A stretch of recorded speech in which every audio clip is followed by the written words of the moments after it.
Tahukah kalian, setiap makhluk hidup memiliki cara dan ciri khusus agar dapat bertahan hidup. Penyesuaian diri makhluk hidup agar dapat bertahan hidup disebut adaptasi. Nah, anak-anak, di video kali ini kita akan mempelajari cara penyesuaian diri tumbuhan terhadap lingkungannya. Tumbuhan memiliki cara yang unik untuk menyesuaikan diri dengan lingkungannya agar dapat bertahan hidup. Tumbuhan hidup di tempat yang berbeda-beda. Ada yang hidup di daerah kering, daerah dingin, ada pula yang hidup di air. Oleh karena itu, bentuk penyesuaian diri setiap tumbuhan pun berbeda-beda, disesuaikan dengan lingkungan tempat hidupnya. Berikut ini cara tumbuhan menyesuaikan diri terhadap lingkungannya. 1. Pohon jati. Pohon jati menyesuaikan diri dengan cara menggugurkan daunnya saat musim kemarau. Pengguguran daun ini bertujuan agar tidak terjadi penguapan yang berlebihan yang dapat menyebabkan tumbuhan kekurangan air dan mati. Pengguguran daun pada musim kemarau juga dilakukan oleh tumbuhan lain seperti mahoni dan kedongdong, walaupun tidak sebanyak pada pohon jati. 2. Kaktus. Kalau di rumah atau di sekolahmu ada tanaman kaktus, coba perhatikan tanaman tersebut. Habitat asli tanaman kaktus sebenarnya adalah tanah yang kering seperti gurun. Oleh karena itu, tanaman ini menyesuaikan diri dengan kondisi lingkungan yang kering dan panas.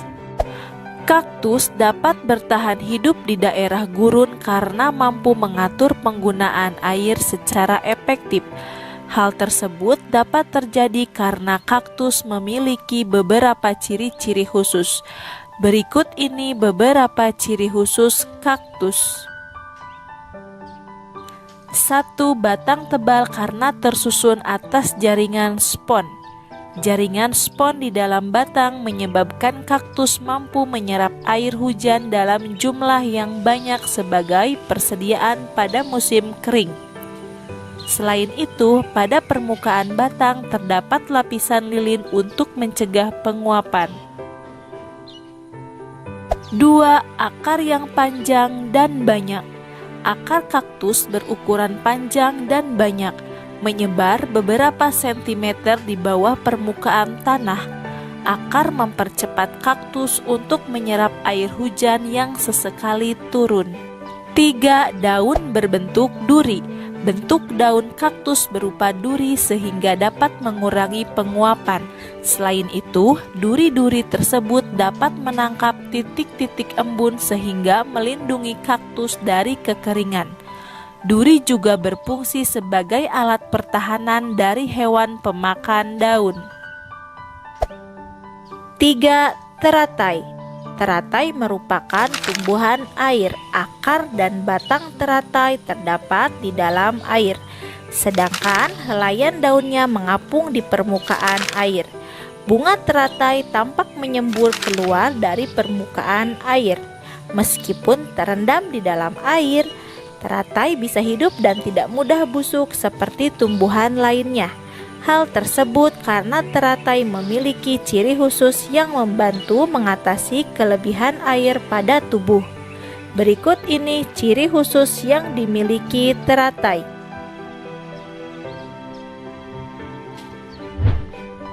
1. Memiliki daun yang berukuran lebar. Ukuran daun yang lebar pada teratai dapat mempercepat proses penguapan atau transpirasi sehingga kandungan air di dalam tubuh menjadi seimbang. 2. Permukaan daun dilapisi lilin. Adanya lapisan lilin pada permukaan daun menyebabkan daun teratai tidak basah oleh air, sehingga proses penguapan tidak terganggu.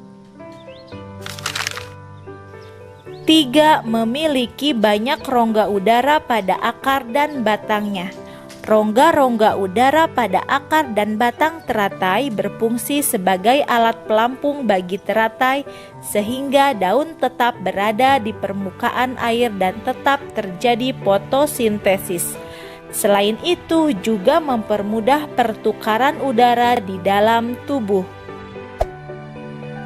4. Bakau. Bakau merupakan tumbuhan yang hidup di daerah rawa yang tanahnya tergenang air dan miskin akan oksigen. Meskipun demikian, bakau dapat tumbuh dan berkembang biak. Beberapa jenis bakau memperoleh oksigen dengan menggunakan akar tambahan yang disebut akar napas. Pada dasarnya, akar napas berasal dari akar utama. Akar napas tersebut tumbuh ke atas tanah dan muncul ke permukaan air. Akar napas memiliki jaringan spons sehingga mempermudah penyerapan oksigen. Nah anak-anak, masih banyak contoh lainnya cara penyesuaian diri tumbuhan terhadap lingkungannya. Amati alam sekitarmu, carilah tahu di sumber yang lainnya mengenai adaptasi tumbuhan terhadap lingkungannya. Sekian video pembelajaran kali ini. Teruslah belajar untuk menyongsong esok yang cemerlang.